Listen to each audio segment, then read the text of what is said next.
So good morning guys. तो चलिए start करते हैं आज के यानी कि 31 दिसंबर के इंपॉर्टेंट करंट अफेयर्स को। तो इस प्रश्न में आपसे पूछ रहे हैं कि भारत की पहली पनडुब्बी पर्यटन सुविधा ये किस स्थान पर शुरू की जाएगी? तो आंसर होगा गुजरात में। तो अभी गुजरात सरकार ये द्वारका में भारत की पहली पनडुब्बी पर्यटन शुरू करेगी। इसमें पर्यटक पनडुब्बी में बैठकर समुद्री तल से 100 मीटर नीचे गोता लगा सकेंगे और द्वीप के चारों ओर समुद्री जीव का अनुभव कर सकेंगे। इसमें जो पनडुब्बी होगी उसका वजन होगा लगभग 35 टन और इसमें एक साथ 30 यात्री बैठ सकेंगे। अच्छा, इसी तरह से एक इंसिडेंट आपको याद होगा, एक टाइटन नाम की सबमरीन आपने सुना होगा। उसमें 5 यात्री बैठ करके गए थे समुद्र के नीचे। टाइटैनिक जहाज जो था उसका मलबा देखने के लिए गए थे और वहीं पे वो खुद मलबा बन गए, जिसमें पांचों के पांचों यात्रियों का निधन हो गया था। तो सबमरीन का नाम था टाइटन। अच्छा, सबमरीन यानी कि पनडुब्बी से कुछ और पॉइंट्स मैं आपको रिवाइज कर रहा हूं, तो याद रखना। भारत की पहली परमाणु पनडुब्बी का नाम क्या है? आईएनएस अरिहंत है। और भारत में पहली पनडुब्बी कौन सी शामिल हुई थी और कब हुई थी? तो 8 दिसंबर 1967 में, और उसका नाम था कलवरी। रशिया से हमने लिया था, सोवियत संघ था उस वक्त। एक प्रोजेक्ट 75 याद रखना, इसके तहत 6 स्कॉर्पियन क्लास की सबमरीन बनाई गई हैं। 6 के नाम क्या है? INS Kalvari, INS Khanderi, INS Karanj, INS Vela, INS Vagir और आईएनएस वागशीर। कौन निर्माण कर रहा है? Mazagon dock limited, Mumbai. और अगर आपसे पूछे कि देश का पहला एंटी सबमरीन जहाज का नाम क्या है? आईएनएस अर्नाला है, इसको बनाया garden rich ship builders limited ने। तो प्रश्न से याद रखना, भारत की पहली पनडुब्बी पर्यटन सुविधा ये किस स्थान पर शुरू की जाएगी? तो गुजरात में, द्वारका में। अगला प्रश्न देखते हैं। चलो फिर बताओ, अभी हाल ही में किस देश ने ब्रिक्स संगठन में जुड़ने से मना कर दिया? तो आंसर होगा अर्जेंटीना। अच्छा, पहले मैं आपको ये बता दूं, अभी अर्जेंटीना में नए प्रेसिडेंट बने हैं। उनका नाम है जेवियर मेली, और ये प्रश्न हमने पढ़ा भी था और अभी किसी एक एग्जाम में इनका नाम भी पूछा गया था। तो अब सुनो किस्सा क्या है। एक्चुअली में अभी 1 जनवरी 2024 को 6 देश ब्रिक्स में शामिल होने वाले थे। ये प्रश्न भी ऑलरेडी हम पढ़ चुके हैं करंट अफेयर्स की क्लास में। वैसे वो 6 देश कौन कौन से थे? अर्जेंटीना, इजिप्ट, यूनाइटेड अरब अमीरात, सऊदी अरब, ईरान और इथियोपिया। पर अभी अर्जेंटीना ने मना कर दिया कि वो शामिल नहीं होगा। उन्होंने कहा कि इसमें शामिल होने का फैसला पुरानी वाली सरकार का था। अब अर्जेंटीना में नई सरकार आ चुकी है जिसका प्रेसिडेंट मैं हूं, यानी कि जेवियर मेली, और अब हमने फैसला किया कि अर्जेंटीना ब्रिक्स में शामिल नहीं होगा। तो ये अच्छा प्रश्न है, एग्जाम में आने लायक प्रश्न है। अब यहाँ पे 2 स्टैटिक बनेंगे हमारे, एक तो अर्जेंटीना और एक ब्रिक्स। तो पहले अगर अर्जेंटीना की हम बात करें, देखो अर्जेंटीना की कैपिटल याद रखना ब्यूनस आयर्स है और करेंसी अर्जेंटीनी पीसो, और नए प्रेसिडेंट बन गए हैं जेवियर मेली। बाकी ब्रिक्स की बात करते हैं। देखो ब्रिक्स की शुरुआत होती है सन 2001 में, जब इसमें 4 देश शामिल थे। तो इसको BRIC बोलते थे, ब्राजील, रशिया, इंडिया और चाइना। फिर 2009 में इसकी पहली समिट हुई थी रशिया में, और 2010 में साउथ अफ्रीका इसमें शामिल हुआ था। तो फिर इसे कहा जाने लगा ब्रिक्स। और आपको ये भी याद होगा, अभी 2023 में इसकी जो 15वीं समिट हुई थी वो कहां पे हुई थी? साउथ अफ्रीका में। और अगले साल 2024 में 16वीं समिट होनी कहां पे चाहिए थी? रूल के अनुसार ब्राजील में होनी चाहिए थी, क्योंकि ऐसी ही चलती है, एक बार ब्राजील में, फिर रशिया में, फिर इंडिया में, फिर चाइना में, फिर साउथ अफ्रीका, फिर वापस ब्राजील। तो चेन ऐसे ही चलती है। तो इस बार हो गया साउथ अफ्रीका में, तो अगली बार ब्राजील में होना था, लेकिन ब्राजील ने होस्ट करने से मना कर दिया।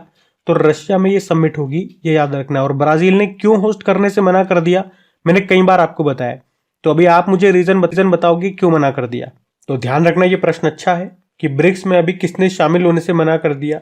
अर्जेंटीना ने मना कर दिया। बाकी कौन कौन से देश शामिल हो रहे हैं ये भी याद रखना, इजिप्ट, यूनाइटेड अरब अमीरात, सऊदी अरब, ईरान और इथियोपिया। अगला प्रश्न देखते हैं।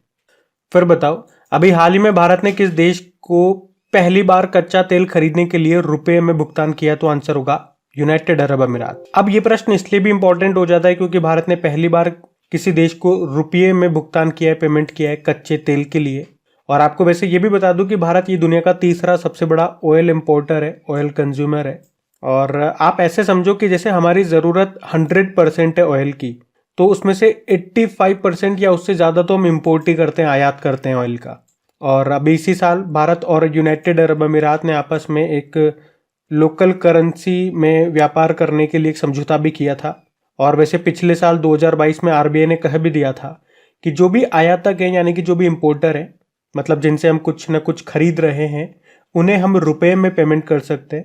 और जब हम निर्यात करते हैं, एक्सपोर्टर बन जाते हैं किसी चीज का, किसी देश को कोई चीज हम सेल कर रहे हैं, तो वहां पे उनकी करेंसी में हम पेमेंट ले सकते हैं। और ये आरबीआई ने कहा था। और अभी जो हमने रुपये में पेमेंट किया ना, ऐसा करने का उद्देश्य क्या है हमारा, क्यों किया हमने रुपये में पेमेंट? तो पहला पॉइंट तो यही निकल के आता है कि रुपये के उपयोग को बढ़ावा दिया जा रहा है। और आरबीआई अभी तक 22 देशों के साथ रुपये में व्यापार की सहमति बना चुका है। और ऐसा करने से न केवल भारतीय करेंसी का प्रचलन वैश्विक हो सकेगा, बल्कि रुपये का अंतर्राष्ट्रीयकरण करने से डॉलर की मांग को कम करने में मदद भी मिल सकेगी। बाकी यूनाइटेड अरब अमीरात की बात करें, अभी काफी चर्चा में है ये। इसकी कैपिटल होती है अबू धाबी, करेंसी दिरहम है। और अरब क्षेत्र का पहला परमाणु रिएक्टर आपको यहीं पे मिलेगा, जिसका नाम है बराकाह न्यूक्लियर पावर प्लांट। अभी आपको याद हो तो मशीन कैन सी 2023 समिट हुआ था यूनाइटेड अरब अमीरात में। दुनिया का सबसे बड़ा single site solar power plant ये खुला कहाँ पे?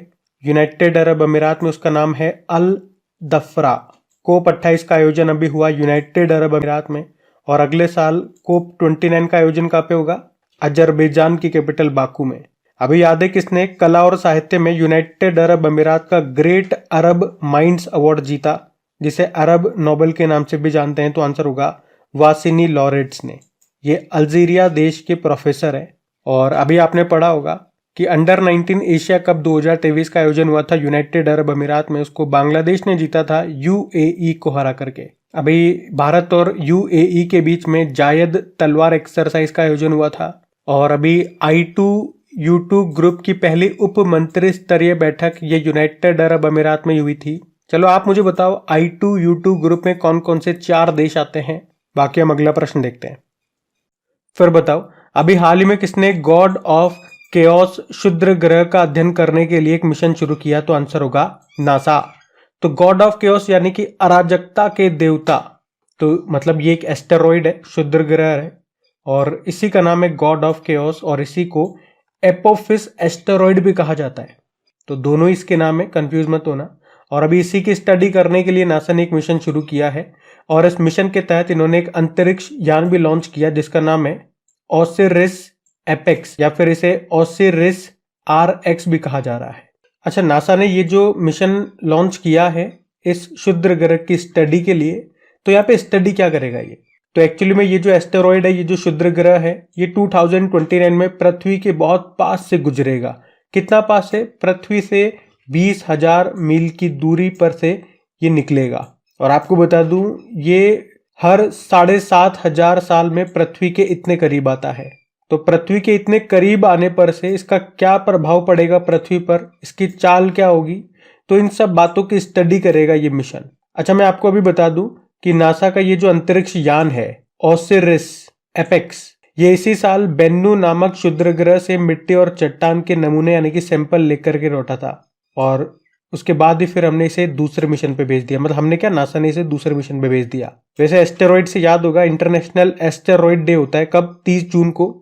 और एस्टेरॉइड आपको पता है ये क्षुद्र ग्रह ये कहाँ पे पाए जाते हैं? मंगल और बृहस्पति यानी कि मार्स और जुपिटर के बीच में ये भी हमारी तरह सूर्य का चक्कर लगाते हैं। अच्छा, इसी तरह से एक डार्ट मिशन आपको याद होगा, उसे भी नासा ने लॉन्च किया था। एक्चुअली में पृथ्वी की तरफ एक क्षुद्र ग्रह एस्टेरॉइड आ रहा था, तो उसे रोकने के लिए नासा ने ये डार्ट मिशन लॉन्च किया था। और अभी नासा ने साइकी मिशन लॉन्च किया था, साइकी नाम का एक उसकी स्टडी करने के लिए। अच्छा, वैसे बात यहाँ पे नासा की है, तो नासा के बारे में जानते हैं। देखो, नासा मतलब होता है national aeronautics and space administration. स्थापना 1958 में होती है। हेडक्वार्टर वॉशिंगटन DC में हो गया। और इसके एडमिनिस्ट्रेटर यानी कि प्रशासक कौन है? बिल नेल्सन है। अच्छा, नासा का आर्टेमिस मिशन ये किसके लिए है? चंद्रमा के लिए, जिसका उद्देश्य है 2024 तक इंसानों को चांद पर भेजना। अभी हमने लेटेस्ट एक न्यूज पढ़ी थी कि नासा IBM के साथ मिलकर के एक AI आर्टिफिशियल इंटेलिजेंस टूल बना रहा है, जिसका नाम है watsonx.ai। तो ध्यान रखना ये पॉइंट्स भी। अगला प्रश्न देखते हैं।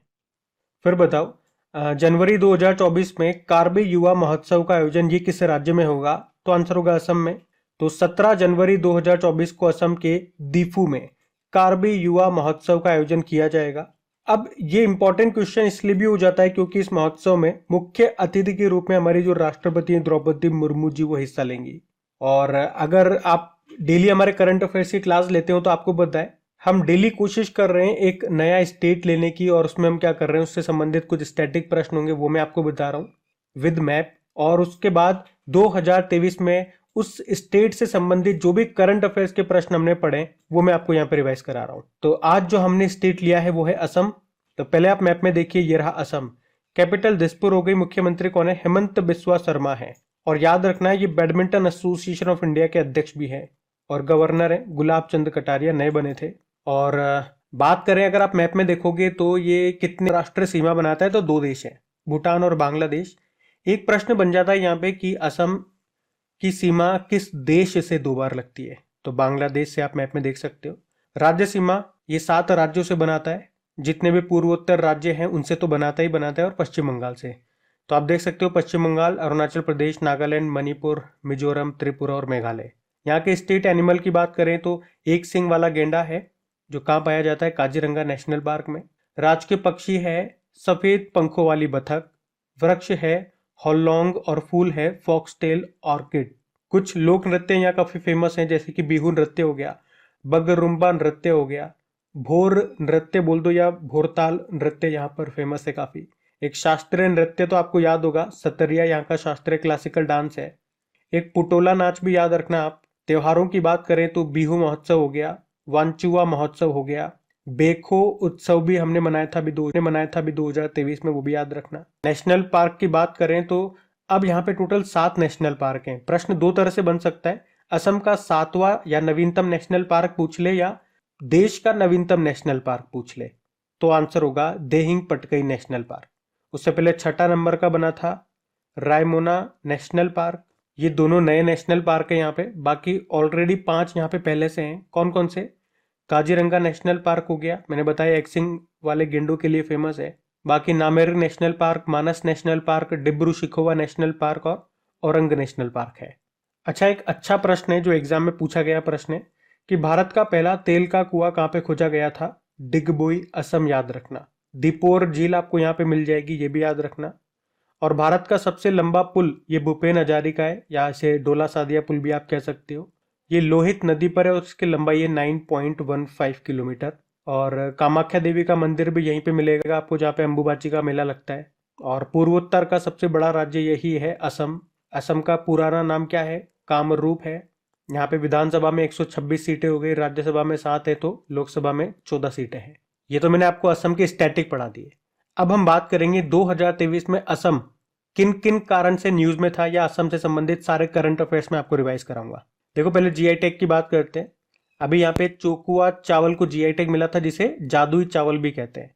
उससे पहले यहाँ पे जुडीमा राइस वाइन को जीआई टैग मिल चुका है, जो कि जुडीमा चावल से बनती है। पूर्वोत्तर की पहली शराब आप कह सकते हो जिसे जीआई टैग मिला था। बोका चावल भी यहीं के हैं जिनको जीआई टैग मिला, और तेजपुर लीची को भी मिला था। बाकी अभी असम के मुख्यमंत्री जी ने राज्य के दूसरे सबसे लंबे फ्लाईओवर का उद्घाटन किया था, जिसका नाम श्रद्धांजलि रखा है। पहले वाले का नाम नीलांचल था। और मुख्यमंत्री लोक सेवा आरोग्य योजना यहाँ पे शुरू होती है। असम के गवर्नर जो हैं गुलाब चंद कटारिया, भी उन्होंने सरपंच संवाद नाम से मोबाइल एप्लीकेशन लॉन्च किया था। ईट राइट स्टेशन सर्टिफिकेट पाने वाला उत्तर पूर्वी रेलवे का पहला railway station Guwahati railway station है। और मैंने आपको बताया सैटेलाइट फोन से लैस होने वाला भारत का पहला नेशनल पार्क यही है, काजीरंगा नेशनल पार्क। और काजीरंगा नेशनल पार्क की पहली महिला क्षेत्र निदेशक बनी थी कौन? डॉक्टर सोनाली घोष। अभी असम ने स्वच्छ जिलों को पुरस्कृत करने के लिए मोदी अवार्ड शुरू किया था। मोदी मतलब most outstanding district initiative award. और डीजी यात्रा सुविधा प्राप्त करने वाला उत्तर पूर्व का पहला हवाई अड्डा गोपीनाथ बारदोली इंटरनेशनल एयरपोर्ट बना, यह असम के गुवाहाटी में है। गोपीनाथ बारदोली याद रखना, आधुनिक असम का संस्थापक इन्हें कहा जाता है। और बैडमिंटन के लिए राष्ट्रीय उत्कृष्टता केंद्र एक्सीलेंस सेंटर कहाँ पे स्थापित होगा? गुवाहाटी में। भारत में पहली बार लुप्त प्राय हिमालय गिद्ध का सफल प्रजनन किया गया था असम में ही। और अभी अमृत वृक्ष आंदोलन एप्लीकेशन यहाँ पे लॉन्च हुआ था। गजह कोथा अभियान शुरू हुआ था असम में मानव हाथी संघर्ष को कम करने के लिए। असम में पहली पानी के नीचे सुरंग का निर्माण ये किया जाएगा नुमालीगढ़ और गोहपुर के बीच में, ये ब्रह्मपुत्र नदी के नीचे से निकलेगी। और उत्तर पूर्वी राज्य की पहली वंदे भारत ट्रेन ये असम में ही शुरू हुई थी, असम के गुवाहाटी से पश्चिम बंगाल के न्यू जलपाईगुड़ी के बीच में। अच्छा, देश का पहला अंतरराष्ट्रीय मल्टी मॉडल लॉजिस्टिक पार्क बनेगा असम में ही। उसके अलावा आपको याद होगा कि असमिया भाषा के कवि थे नीलमणि फुकन जी, इनको 56वां ज्ञानपीठ पुरस्कार मिला था 2021 के लिए, और इनका नाम फिर से न्यूज में आया क्योंकि अभी इनका निधन हो गया। आप मुझे बताओ 57वां 57 नंबर का जो ज्ञानपीठ पुरस्कार है ये किसे मिला था? और एशिया की सबसे बड़ी अंडर वाटर हाइड्रोकार्बन पाइपलाइन ये कहाँ पे स्थापित हुई? ये असम में बिछाई गई, ब्रह्मपुत्र नदी के नीचे, और किन किन के बीच में? जोरहाट और माजुली के बीच में गज उत्सव ये यहीं पे मनाया गया काजीरंगा नेशनल पार्क में। और असम का एक एनजीओ है तपोवन, जिसे चिल्ड्रन चैंपियन अवार्ड से सम्मानित किया गया था। चौथी एशियाई खो खो चैंपियनशिप भी इसी साल, इसमें मेंस टीम और वुमेन्स टीम दोनों में भारत ही विजेता रहा था। पारंपरिक चिकित्सा पर शंघाई कोऑपरेशन ऑर्गेनाइजेशन के पहले अंतरराष्ट्रीय सम्मेलन और एक्सपो का आयोजन हुआ था गुवाहाटी में। पूर्वोत्तर का पहला कंप्रेस्ड बायोगैस प्लांट ये बनेगा असम में। उसके अलावा चीफ मिनिस्टर डायरी नंबर 1 नाम की बुक आई थी, उसको हमारे पूर्व चीफ जस्टिस ऑफ इंडिया थे रंजन गोगोई जी, उन्होंने लॉन्च किया था।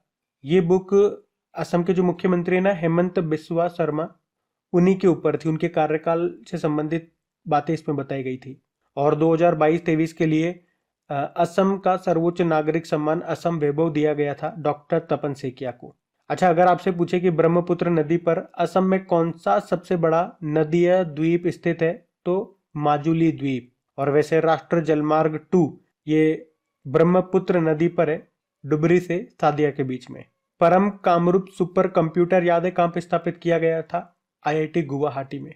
असम का पुराना नाम ही है कामरूप, मैंने आपको बताया, उससे भी याद कर जाएगा आपको। अबॉर्ड ऑफ यूनिकॉर्न ये काजीरंगा नेशनल पार्क में मिलेगा। है क्या ये? जो गेंडों के जो सींग होते हैं उनको जला करके जो राख बनती है उससे बनाए गए थे यहाँ पे गेंडों की स्टेच्यू, उसी को नाम दिया गया अबॉर्ड ऑफ यूनिकॉर्न। उसके अलावा दुनिया का सबसे लंबा रिवर क्रूज ये वाराणसी और असम के डिब्रूगढ़ के बीच में शुरू हुआ था, जिनके बीच की लंबाई 3200 किलोमीटर बताई गई। क्रूज का नाम गंगा विलास है। One nation one ration card योजना को लागू करने वाला आखिरी राज्य यही था, असम। और भारत का पहला शुद्ध ग्रीन हाइड्रोजन प्लांट कहाँ पे स्थापित किया गया? असम में। नदियों में नाइट नेविगेशन मोबाइल एप्लीकेशन को लॉन्च करने वाला पहला राज्य बना असम। और भारत का पहला ई फिश मार्केट एप्लीकेशन फिश वाले को लॉन्च किया था असम ने ही। और असम के गुवाहाटी में दुनिया का पहला आनुवांशिक रूप से संशोधित यानी कि जेनेटिकली मॉडिफाइड रबड़ का पौधा भी लगाया गया था। तो ये इतने सारे मैंने आपको करंट अफेयर्स के पॉइंट्स बता दिए हैं, लगभग 30-31 प्रश्न बता दिए। आप यूट्यूब में कहीं पर भी चल जाना राज्य दर्शन पढ़ने के लिए, इतने करंट अफेयर्स के प्रश्न आपको कम से कम पूर्वोत्तर राज्यों में तो कोई नहीं पढ़ाएगा। तो आप समझ सकते हैं बहुत मेहनत के साथ मैंने आपका ये कंटेंट तैयार किया है, एक एक प्रश्न ढूंढ करके लेकर के आया हूं, बहुत समय दिया। तो इसीलिए मैं आप लोगों से उम्मीद भी रखता हूं कि प्लीज आप लोग वीडियोस को सपोर्ट जरूर करेंगे, वीडियो को लाइक जरूर करें, अपने दोस्तों के साथ में इसे शेयर जरूर करें। वीडियोस को देखो, अगर आप शेयर करते हो व्यूज बढ़ते हैं तो मुझे भी अच्छा लगता है और इस पे और वर्क करने में मुझे और मजा आता है। और हाँ, 2023 का करंट अफेयर्स वाला वीडियो कल मैंने अपलोड कर दिया है शाम को, अगर आपने वो नहीं देखा तो जरूर। फिर बताओ, अभी हाल ही में इंडियन ऑयल के अगले निदेशक के रूप में किसे नियुक्त किया गया? तो आंसर होगा रश्मि गोयल को। तो महारत्न कंपनी इंडियन ऑयल, इसके नए डायरेक्टर बन गई है रश्मि गोयल, ये आपको नाम याद रखना है। इंडियन ऑयल आपने कई बार नाम सुना होगा, महारत्न कंपनी है ये, और अभी 1959 में इसका स्थापना हुआ था। नई दिल्ली में मुख्यालय है और इसके चेयरमैन कौन है? श्रीकांत माधव वैद है। और अभी मोटो जीपी भारत का आयोजन हुआ था बुध इंटरनेशनल सर्किट में, इसका टाइटल स्पॉन्सर यही था इंडियन ऑयल। बाकी वीटा दानी इंटरनेशनल टेबल टेनिस फेडरेशन के गवर्निंग बोर्ड में शामिल होने वाली पहली भारतीय बनी थी। प्रमोद अग्रवाल बॉम्बे स्टॉक एक्सचेंज के नए अध्यक्ष होंगे। और हीरालाल सामरिया का नाम याद रखना, मुख्य सूचना आयुक्त ये बने थे। अभी आपका शायद EMRS का पेपर हुआ था, वहां पे ये प्रश्न आया था, तो ध्यान रखना ये प्रश्न। अगला प्रश्न देखते हैं। फिर बताओ, अभी हाल ही में हुंडई मोटर इंडिया लिमिटेड की ब्रांड एम्बेसडर कौन बनी है? तो आंसर होगा दीपिका पादुकोण। तो हुंडई मोटर इंडिया लिमिटेड ने अभी बॉलीवुड एक्ट्रेस दीपिका पादुकोण को अपना ब्रांड एम्बेसडर बनाया है। हुंडई ये साउथ कोरिया की कंपनी है और आप जानते हो शाहरुख खान हुंडई के ऑलरेडी ब्रांड एम्बेसडर है काफी समय से, उसके बाद हार्दिक पांड्या बने और उसके बाद दीपिका पादुकोण अब कंपनी की ये तीसरी ब्रांड एम्बेसडर बनी है। अभी दीपिका पादुकोण का नाम आपने और भी सुना होगा, बिस्लेरी की भी ये ब्रांड एम्बेसडर बनी थी। चलो कुछ ब्रांड एम्बेसडर्स के नाम मैं आपको रिवाइज कराऊं जो अभी हाल ही में न्यूज में रहे थे। जैसे कि आपको याद होगा, स्वराज ट्रैक्टर के ब्रांड एम्बेसडर बने थे महेंद्र सिंह धोनी, ये अभी SBI के भी बने थे, लेज के भी बने थे और जियो मार्ट के भी बने थे। उसके अलावा चुनाव आयोग ने भी अपना ब्रांड एम्बेसडर बनाया था सचिन तेंदुलकर को, और उसके बाद राजकुमार राव को भी बनाया था। सचिन तेंदुलकर, अभी इनको महाराष्ट्र सरकार ने मौखिक स्वच्छता अभियान के लिए अपना स्माइल एम्बेसडर बनाया था। उसके अलावा सेवलॉन इंडिया ने दुनिया का पहला हैंड एम्बेसडर बनाया था सचिन को ही। और अभी जो आईसीसी वर्ल्ड कप हुए थे भारत में, जिसको ऑस्ट्रेलिया ने जीता, उसमें भी ग्लोबल एम्बेसडर बने थे कौन? सचिन तेंदुलकर। उसके अलावा इन्फोसिस कंपनी ने अभी 2 टेनिस खिलाड़ियों को अपना ग्लोबल एम्बेसडर बनाया था। कौन कौन है वो? ईगा स्विएटेक हैं, पोलैंड की हैं, और राफेल नडाल हैं जो कि स्पेन के टेनिस प्लेयर हैं। बीपीसीएल के ब्रांड एम्बेसडर बने थे राहुल द्रविड़। उसके अलावा आईसीसी ने वर्ल्ड कप 2023 के लिए ब्रांड एम्बेसडर बनाया था शाहरुख खान को। यूनिसेफ इंडिया ने बाल अधिकारों के लिए राजदूत बनाया था आयुष्मान खुराना को। सौरव गांगुली, ये भी त्रिपुरा पर्यटन के, बंधन बैंक के, ड्रीम सेट गो के और पश्चिम बंगाल के भी ये ब्रांड एम्बेसडर बनाए गए थे। Smriti Mandhana Gulf Oil India और गुवी की बनी थी brand ambassador. Ravi Shastri FanCode के बने थे। और लुब्रिकेंट ब्रांड है मोबिल, उसके बने थे ऋतिक रोशन। उसके अलावा अभी प्यूमा इंडिया के बने थे मोहम्मद शमी। एडटेक स्टार्टअप है हेनरी हार्विन एजुकेशन, उसके बने थे चेतन भगत। और कैटरीना कैफ भी याद होगा, स्विस घड़ी निर्माता है राडो, उसकी बनी थी। और उससे पहले यूनिक्लो, ये जापानी कपड़ों का एक फेमस ब्रांड है, कंपनी है, उसकी बनी थी कैटरीना कैफ। तो ये 2023 के जितने भी इंपॉर्टेंट ब्रांड एम्बेसडर है वो मैंने आपको यहाँ पे रिवाइज करा दिए, ध्यान में रखना। अगला प्रश्न देखते हैं। फिर बताओ, अभी हाल ही में चर्चा में रहा पोम्पे रोग का संबंध किससे है? तो आंसर होगा अनुवांशिक रोग। तो पोम्पे रोग, ये अनुवांशिक रोग जेनेटिक डिजीज है और ये बहुत ही रेयर डिजीज है, यानी कि दुर्लभ रोग है। अभी चर्चा में क्यों रहा? तो भारत में जो इसके पहले रोगी थे अभी उनका निधन हो गया। उनका नाम था निधि शिरोल थी और इनका निधन हो गया। इस रोग में क्या होता है, जो व्यक्ति होता है, जो मरीज होता है, वो हाफ कोमा के अंदर रहता है, मतलब पूरा कोमा नहीं रहता है, आधा कोमा रहता है। और इसमें होता क्या है, तो इसमें ग्लाइकोजन को ग्लूकोज में बदलने वाला जो एंजाइम है वो काम नहीं करता। आपको पता है हमें एनर्जी मिलती है ग्लूकोज से, तो जो हम फूड लेते हैं वो हमारी बॉडी में स्टोर हो जाता है ग्लाइकोजन की फॉर्म में। फिर जैसे जैसे हमारी बॉडी को एनर्जी की नीड होती रहती है, एनर्जी चाहिए रहती है, तो ये ग्लाइकोजन ग्लूकोज में बदलता है और हमारी बॉडी इसे एब्जॉर्ब कर लेती है, उससे एनर्जी मिलती है। पर ये ग्लाइकोजन को ग्लूकोज में बदलने वाला जो एंजाइम है, अगर वही काम नहीं करेगा तो हमारे शरीर को एनर्जी नहीं मिलेगी। और यही होता है इस पोम्पे रोग में। वैसे उस एंजाइम का नाम क्या है? Acid alpha glucosidase enzyme. तो ये है आपका प्रश्न। देखो यहां से 2 साइंस के प्रश्न आपके निकल के आते हैं अच्छे वाले, कि मानव में जो फूड है वो किस फॉर्म में स्टोर रहता है, तो आपने कहा ग्लाइकोजन। और अगर पूछे कि कहाँ पे स्टोर होता है, तो यकृत में, लीवर में। और पेड़ पौधों में जो फूड है वो किस फॉर्म में स्टोर रहता है, तो स्टार्च की फॉर्म में। ध्यान रखना ये। अगला प्रश्न देखते हैं।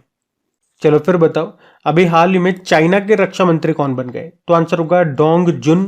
तो डोंग जुन ये चीन के पूर्व नौसेना प्रमुख हैं और अभी इन्हीं को चाइना का नया डिफेंस मिनिस्टर बनाया गया है। देखो चाइना की बात करें, आप जानते हो उसकी कैपिटल बीजिंग है और बीजिंग पे हेडक्वार्टर मिलेगा आपको किसका? शंघाई कोऑपरेशन ऑर्गेनाइजेशन का। एशियन इंफ्रास्ट्रक्चर इन्वेस्टमेंट बैंक, इनका हेडक्वार्टर यहीं पर है। न्यू डेवलपमेंट बैंक का हेडक्वार्टर कहां पर मिलेगा? शंघाई में मिलेगा। करेंसी है रेनमिनबी, युआन भी चलती है और प्रेसिडेंट है शी जिनपिंग। चाइना के साथ हम कौन सी मिलिट्री एक्सरसाइज करते हैं? हैंड इन हैंड एक्सरसाइज करते हैं।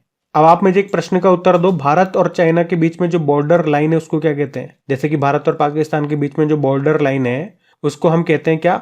Red Cliff line. उसी तरह से पूछ रहा हूं मैं, भारत और चाइना के बीच की बॉर्डर लाइन को क्या कहते हैं? आप बताओ, हम अगला प्रश्न देखते हैं। फिर बताओ, अभी हाल ही में 12वें दिव्य कला मेले 2023 का आयोजन कहाँ पे किया गया? तो आंसर होगा सूरत में। तो जो दिव्यांगजन होते हैं उनके जो भी बनाए गए उत्पाद होते हैं, प्रोडक्ट्स होते हैं, उनको यहाँ पे प्रदर्शित किया जाता है, प्रदर्शनी लगाई जाती है। तो देश भर के दिव्यांग शिल्पकार जो कारीगर होते हैं वो इसमें हिस्सा लेते हैं। इस बार इसका 12वां संस्करण हुआ गुजरात के सूरत में। 29 दिसंबर 2023 को शुरू हुआ, 7 जनवरी 2024 तक चलेगा। कहाँ पे याद रखना? सूरत, गुजरात में। सूरत जानते हो ताप्ती नदी के किनारे स्थित है। अभी सूरत एयरपोर्ट को इंटरनेशनल एयरपोर्ट का दर्जा मिल गया और दुनिया का सबसे बड़ा कार्यालय भवन ये सूरत में ही बना है हीरा कारोबार के लिए, डायमंड कारोबार के लिए, जिसका नाम है सूरत डायमंड बोर्स, जिसका भी प्रधानमंत्री मोदी जी ने उद्घाटन किया था। और भारत की पहली 6 लेन स्टील स्लैग आधारित ये सड़क का निर्माण भी हुआ सूरत में। तो गाइज ये था आज का आपका करंट अफेयर्स का सेशन। एक बार फिर से याद दिला रहा हूँ, वीडियो अभी भी आपने लाइक नहीं किया तो लाइक करके शेयर जरूर कीजिएगा। और हाँ, 2023 का जो जनवरी से लेकर दिसंबर का जो मैराथन वाला वीडियो आप मांग रहे थे वो अपलोड हो चुका है। अभी आपने नहीं देखा तो देख लीजिए और मुझे जरूर बताना कि आपको वीडियो कैसा लगा। चलो अभी कल के करंट अफेयर्स का हम क्विक रिवीजन करते हैं और सेशन एंड करते हैं। तो पहला प्रश्न पूछा था, सीआईएसएफ की पहली महिला निदेशक महानिदेशक कौन बनी है? तो आंसर होगा नीना सिंह। फिर पूछा, इलाहाबाद हाईकोर्ट के नए चीफ जस्टिस कौन होंगे? अरुण भंसाली। राजस्थान का पहला स्नो पार्क ये कहाँ पे खुलेगा? कोटा में। वाई भारत मैटर्स नाम की बुक को लिखा सुब्रमण्यम जयशंकर ने, विदेश मंत्री हमारे। और अयोध्या हवाई अड्डे का नाम बदलकर किनके नाम पर रखा गया? महर्षि वाल्मीकि। गृह मंत्री अमित शाह जी ने किसे मैन ऑफ द ईयर 2023 पुरस्कार से सम्मानित किया? एलपी हेमंत। यूरोपीय संघ आयोग के पूर्व अध्यक्ष का निधन हो गया, नाम है जैक्स डेलर्स। FIDE world rapid chess championship 2023 का खिताब जीता मैग्नस कार्लसन ने। रिलायंस ने भारत जीपीटी लॉन्च करने के लिए समझौता किया आईआईटी बॉम्बे के साथ। किस बैंक ने अपनी सहायक कंपनी को, जो कि न्यूजीलैंड की है, उसमें 100% हिस्सेदारी बेचने की घोषणा की? Bank of Baroda. अभी कल का होमवर्क प्रश्न देखते हैं और सेशन एंड करते हैं। तो कल की वीडियो में पूछा था, किस राज्य सरकार ने भगवान बिरसा मुंडा सड़क योजना लागू करने की घोषणा की है? तो आंसर होगा महाराष्ट्र। आप सभी ने प्रश्न का बिल्कुल सही उत्तर दिया। अब यह आज का आपका होमवर्क प्रश्न।